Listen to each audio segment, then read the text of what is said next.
Jenuh karena lama libur sekolah akibat pandemi, siswa sekolah Madrasah Aliyah di Kabupaten Lombok Timur memilih menikah dini.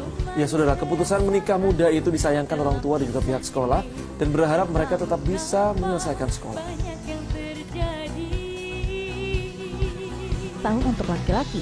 Namun pasangan di Bantaeng, Sulawesi Selatan ini sepertinya kekeh untuk tetap menikah. Padahal usia si lelaki baru saja 15 tahun, sedangkan perempuan masih 14 tahun. Masih terlalu muda ya.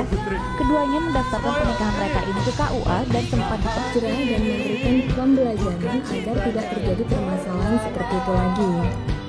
Tak mau ketinggalan, Komisi Nasional Perlindungan Anak atau Komnas PA Aris Merdeka Sirait Assalamualaikum warahmatullahi wabarakatuh. Sahabat RHP dimanapun Anda berada, jumpa lagi dengan channel yang informatif dan bermanfaat untuk masyarakat. Pada kesempatan kali ini kita akan membahas tentang pernikahan anak di bawah umur atau usia dini dan bagaimana pencegahannya menurut hukum. Sahabat RHP, di dalam Undang-Undang Perkawinan sebenarnya tidak mengenal adanya perkawinan anak atau perkawinan dewasa. Undang-Undang Perkawinan hanya memberi batasan minimal usia ideal bagi warga negara untuk menikah, yaitu berumur 21 tahun. Tapi itu usia ideal gitu kan. Nah, kalau seandainya kita lihat di dalam Undang-Undang Nomor 174, baik laki-laki maupun perempuan itu ada batasannya.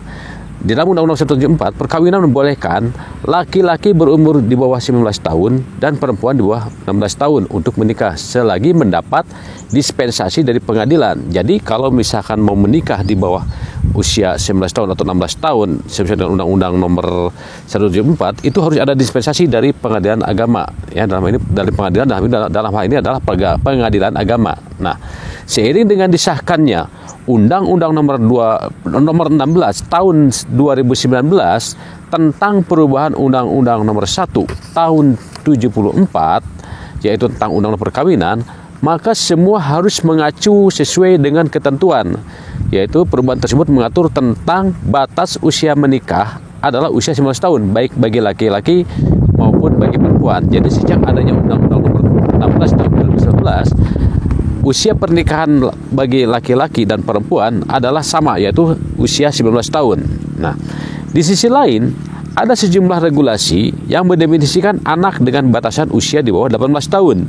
Sebut saja Undang-Undang Perlindungan Anak, kemudian Undang-Undang Kesehatan, Undang-Undang Pendidikan Nasional, dan sekitar 20 regulasi lainnya.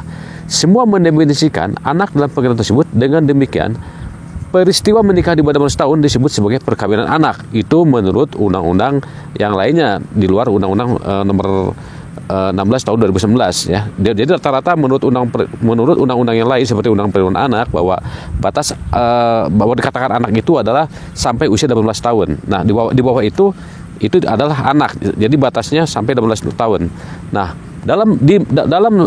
di Mahkamah Konstitusi sendiri pernah menggelar sidang mengenai gugatan judicial review tentang batasan usia menikah. Saat ini MK juga menerima gugatan yang sama, gugatan permohonan terkait pasal 7 ayat 1 dan ayat 2 Undang-Undang Perkawinan. Sebagai contoh adalah permohonan diajukan oleh Yayasan Kesehatan Perempuan atau YKP, mengajukan gugatan karena menilai batas usia minimal perempuan menikah dalam Undang Perkawinan rentan terhadap kesehatan reproduksi dan tingkat kemiskinan. Jadi apabila perkawinan anak sebenarnya itu menurut pandangan dari Yayasan Kesehatan Perempuan itu adalah rentan terhadap kesehatan reproduksi dan rentan terhadap dari sisi mental pun itu adalah rentan. Kemudian Yayasan Kesehatan Perempuan berpandangan organ reproduksi perempuan usia tersebut belum siap. Hal itu lalu dikaitkan dengan angka kematian ibu melahirkan yang sangat tinggi. Yayasan Kesehatan Perempuan menjadikan pasal 28B ayat 2 Undang-Undang Dasar 1945 sebagai batu ujinya. Nah, setiap anak berhak atas kelangsungan hidup, tumbuh dan berkembang serta berhak atas perlindungan dari kekerasan dan diskriminasi. Nah, Majelis Hakim MK menolak gugatan tersebut. Majelis beralasan penetapan usia perkawinan dalam undang-undang perkawinan merupakan pilihan kebijakan open legal polisi pembentuk undang-undang, sehingga batasan umur tersebut bukanlah merupakan persoalan konstitusionalitas norma, melainkan lebih merupakan pilihan kebijakan dari pembentuk undang-undang. Nah, selanjutnya, menurut Majelis Penetapan Usia Perkawinan dalam Undang-Undang Perkawinan telah sesuai dengan nilai-nilai agama, sesuai hukum agama. Memang tidak ditentukan sampai pada batas minimal berapa seseorang diizinkan melakukan perkawinan. Dalam hukum agama, misalnya Islam, hanya diatur dalam soal baligh, di mana seseorang mulai dibebani atau ditaklifkan dengan beberapa hukum syarat. Sahabat RHP, dalam ilmu hukum terdapat asas lex specialis derogat legi generali, yaitu adanya aturan khusus mengesampingkan aturan yang bersifat umum.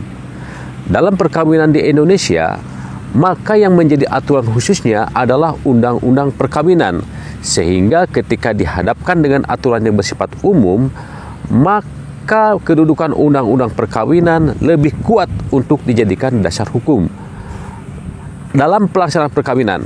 Apalagi dalam aturan yang bersifat umum tersebut tidak ada satu pasal pun yang secara tegas melarang perkawinan anak. Alternatif yang bisa dilakukan guna mencegah pernikahan anak adalah: 1. Ketahanan keluarga. Ketahanan keluarga ini peran orang tua dalam membina dan mendidik serta mengawasi anaknya. Kemudian kemudian kedua adalah merevisi Undang-Undang Perkawinan tentang batas usia nikah bila perlu ada larangan pernikahan anak. Nah, kemudian upaya pencegahan yang ketiga adalah menerbitkan peraturan pemerintah pengganti undang-undang atau Perpu, yaitu dengan memperkuat fungsi-fungsi kementerian dan kelembagaan dengan menerbitkan aturan teknis untuk mempersulit terjadinya perkawinan di bawah umur. Nah, tentang ini perlu segera dilakukan pertemuan antara Kementerian Agama, Mahkamah Agung, Kementerian Dalam Negeri, Kementerian Pemberdayaan Perempuan dan Perlindungan Anak, Kementerian Kesehatan, Kementerian Pendidikan dan Kebudayaan, dan Komisi Negara yang membidangi perlindungan anak. Tujuannya adalah mencari solusi kebijakan yang bersifat nasional atas permasalahan terjadinya pernikahan dini atau pernikahan anak di Indonesia. Kemudian langkah yang bisa dilakukan pemerintah agar tidak terjadi pernikahan anak di bawah umur, yaitu Kementerian Dalam Negeri dapat membuat surat edaran kepada seluruh kelurahan atau kantor desa untuk tidak menerbitkan N1, N2, dan N4 kepada warga yang akan menikah di bawah umur. Kemudian yang kelima yaitu Mahkamah Agung. Nah, Mahkamah Agung sebagai lembaga peradilan tertinggi agar mengeluarkan surat edaran kepada seluruh pengadilan agama di seluruh Indonesia untuk tidak mempermudah keluarnya surat dispensasi kepada calon pengantin yang akan menikah apabila belum cukup umur atau masih anak-anak misalkan.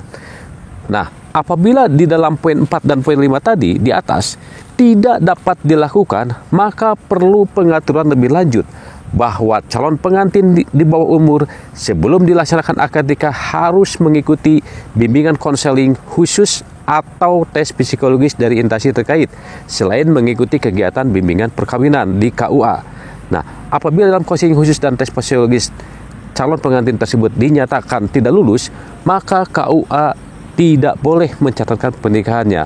Nah, itulah tadi konten kali ini tentang membahas tentang pernikahan usia dini atau usia anak di bawah umur dan upaya-upaya pencegahannya menurut hukum. Nah, apabila sahabat RHP ada hal yang tidak mengerti terkait dengan pernikahan anak di bawah umur ini, ada hal yang ingin ditanyakan, silakan hubungi ke nomor di bawah ini. Nah, demikian konten kali ini saya sampaikan. Wassalamualaikum warahmatullahi wabarakatuh.